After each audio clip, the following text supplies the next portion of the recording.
population at a higher rate than anywhere else in the state right now. If we keep on losing our kids to go to other towns, then we're never going to support businesses here in Peru. We have to have a better quality of life. We have to have people at City Hall that are willing to work with companies when they try to build here and not be a hurdle.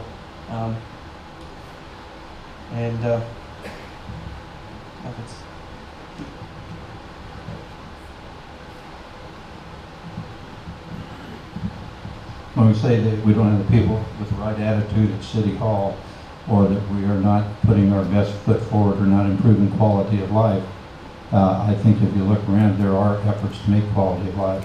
You know, there are things being presented. Do they always pass? No. But what it's going to take in Peru, Indiana, to get more things done or get more opportunities, if that's what we're seeking for economic development, we do have to make improvements in certain areas. We have proven we have done that. We have funded projects to make the community a better place. One of the biggest things that was a hurdle for us back in 2004 was that we did not have the educated workforce we needed. Doc, is that final? Or? That's a final? I'll finish up later.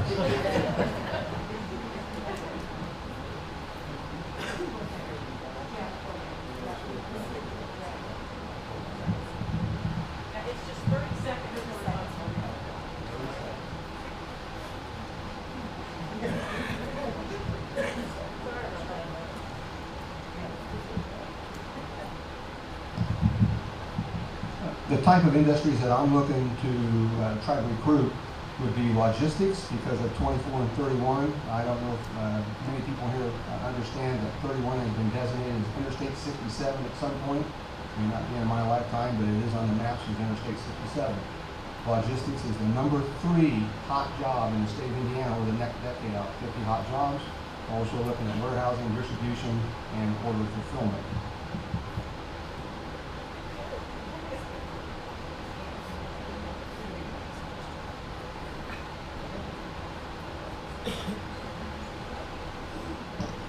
Okay. The next question is, what is your stand on nepotism? And for people that don't know what nepotism is, it's the privileged awarding of jobs or contracts to family members or friends or some connections to an elected official. So would you please tell me what your stand is on nepotism and how it works in the city? Well, we really can't have a stand on nepotism anymore. It's a rule that you cannot have nepotism. Just to kind of give you an idea, you cannot hire any family member that you're under direct control of you in your job. Like you can't appoint your brother-in-law as the fire chief or street superintendent or whatever if you have direct control over that. I don't have any problem with nepotism, but like I say, it's a rule, or no problem with. Correct it. I don't have a problem with the nepotism rule, so that it does abolish that opportunity.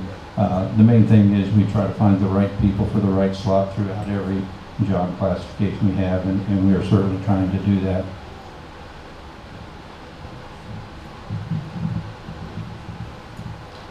Like Jim said, the nepotism law covers most of, I think, the issues with nepotism.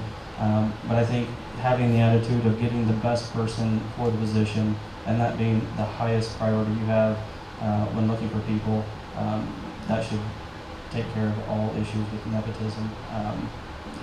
With the law, you're not going to be able to hire a family member directly underneath you.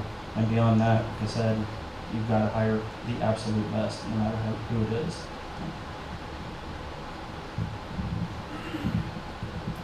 I have no trouble with the nepotism law because I've always believed you shouldn't have family underneath you. In my administration, there would be nobody in my family that would be either direct or indirect underneath my administration. I do not believe it, period. Thank you.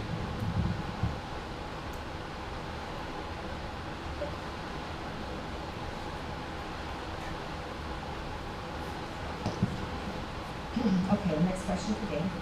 Please tell us what the term community leader means to you and give us some examples of people who you think fit that definition. And please explain what your relationship is with these individuals, if you have any kind of professional role.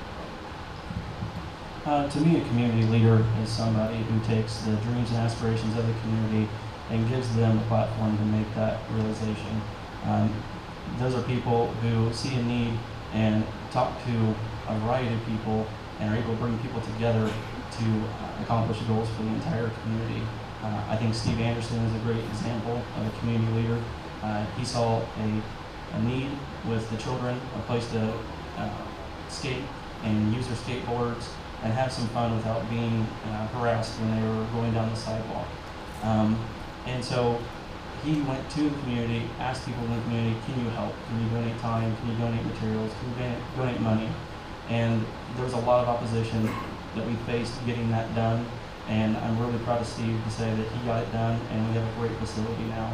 That facility was a $360,000 facility that we ended up only asking the city $30,000 for. And my relationship with Steve is I worked with his mother for 10 years, so that's how I know him.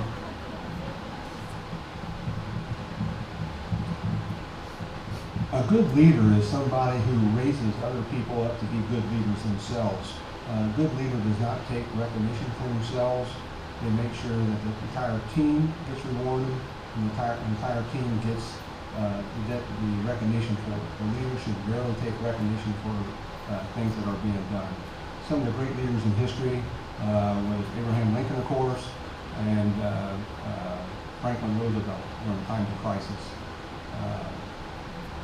My leadership skills, when I was in the Air Force, second year I was in, I was a supervisor for I was in the NORAD, which was air defense surveillance, which would watch over the nation's air defenses. I was pretty young at the time, about 19 years old, and I was only one of 18 people that had that position in the United States. I looked out after the employees that was underneath me and made sure that they had their time before I got my time. When I was in the school board, I was elected president of the school board 4 times.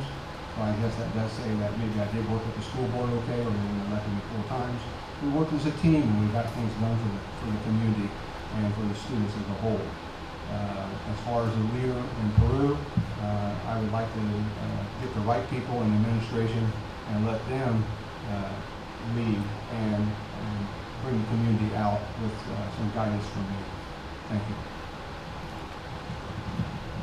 I think being a good community leader is somebody who has a positive outlook on the community and wants to keep a positive outlook. It is not someone who spends their time finding fault with everything and everybody that's involved in things trying to make a difference in the community. So being positive, not going negative is very important. When we look at other things leaders need, we need to recognize where a problem is. As I started to say a little bit ago before I got named there, but you know, Dr. McKay and I sat down one time and talked about the education problem, and Dr. McKay was very helpful to me and let me know where the problems were. Through that, a collaborative effort was launched, and Ivy Tech, as a result of it, where you're sitting to see me, we made a presentation to the Ivy Tech board, and they said if you can raise $700,000, we'll bring Ivy Tech to Peru. You have 3 months to do it. We went back in 3 months. They said, you raised 700? We said, no, sir. We raised 800,000. And so it was an effort that a lot of people, not one. Building a community is not one person's responsibility; it's everybody's responsibility. If I look at a good quality community leader that other people can emulate, Dr. McKay would be a good representation of that.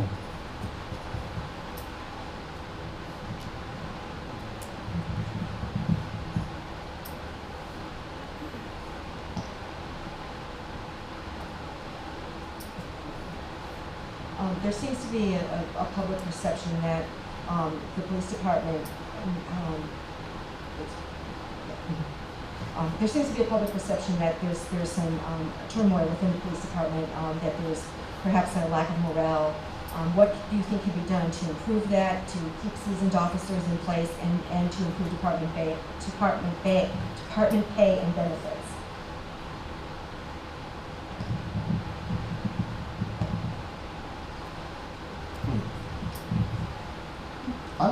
I missed on my introduction. I was a firefighter for 18 years with the Peru Fire Department.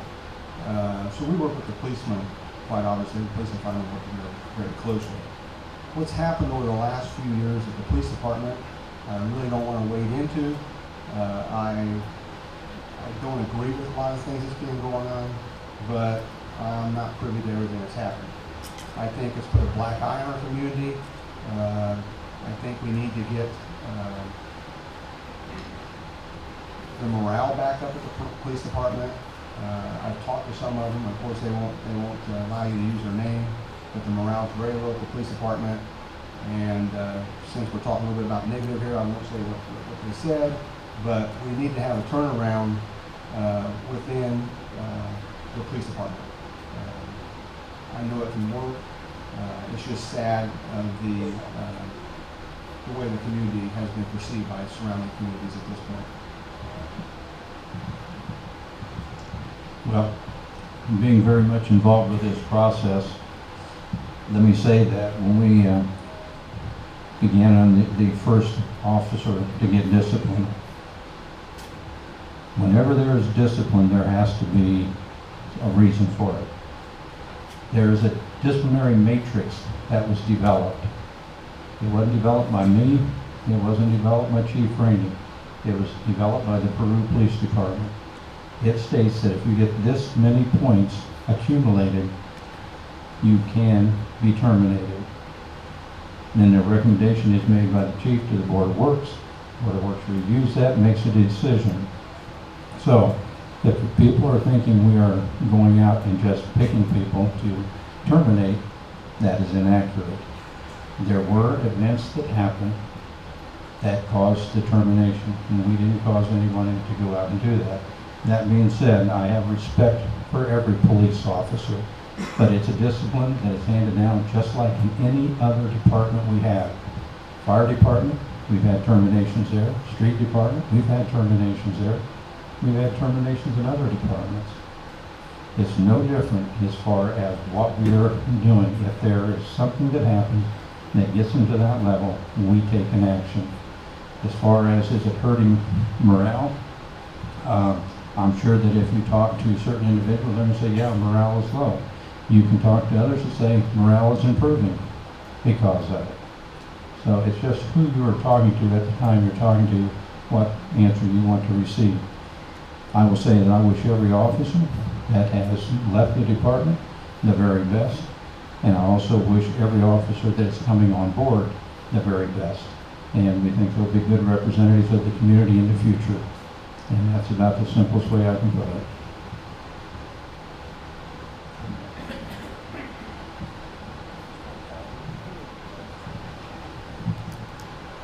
Well, I don't believe that we have police officers who have been doing a good job for 15 years that all of a sudden they became rogue officers. I think there's clearly something going on in the last year and a half, 2 years at the police department. And I think through the appeals process that the officers who have been fired, we've seen that these firings haven't been right, and that things such as the matrix that Jim alluded to have not been used the way they were intended to. And I think that the first thing that we need to do on the police department is get new leadership at the top of the police department. We need to show officers that have shown our community so much support back. And I don't see anything that has happened in the last 2 years that justifies this level of firings and officers leaving. And so from where I stand, I think that having new leadership at the top that the police department has faith in and feels comfortable with will be the first step in fixing that. The first question was started by Mr. Bunker, so did you want to do a rebuttal on that, or?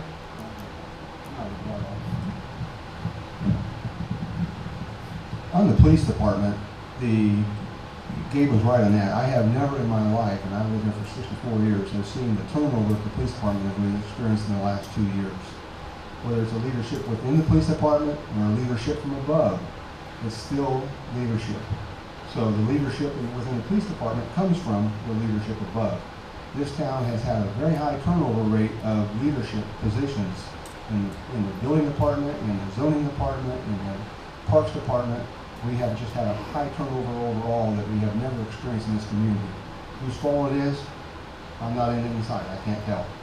But again, the black eye that we've got for the number of people we've let go is amazing. And I did read that matrix, and there's no way that most people in this room could work underneath that matrix and survive in a work environment. It would be a hostile work environment with that matrix that they have currently in place. Okay, Jim, I know that, Jim, I know you want to do it, but to verify that the person, only the person who answers the question first has the rebuttal. I messed up on the other question. I don't get a rebuttal about anything that's said against me. If the other candidates agree, Okay. When it's said that this matrix is too hard, again, we did not develop it. It was developed by the police department. If they are saying, why are we having such turnover? These are issues that are being brought upstairs to the second floor. Have we had that many concerns come up before? No. Why? Perhaps the chiefs did not want to bring them up to the second floor and let us know about them. But the bottom line is, the matrix was not designed by myself or Chief Rainey. It was devised by the individuals down there. If you want to look at any of the paperwork that is public record for you, you can stop up and we'd be more than happy to share it with you. We're not trying to make their lives miserable, but if there are faults made, we have to correct them. You talk about leadership. Leaders sometimes have to make very, very difficult decisions. You can't just say, well, I don't want to have anybody talking about me, so I'm not going to do anything and let it slide. If there's a problem, you have to address it, bottom line. James, do you want to do that? Since everybody else did, we should have an opportunity as well. I just wanted to point out that I didn't say that the matrix was something that was created by this city. I realize it's a matrix used across the state. I don't think it's being used appropriately.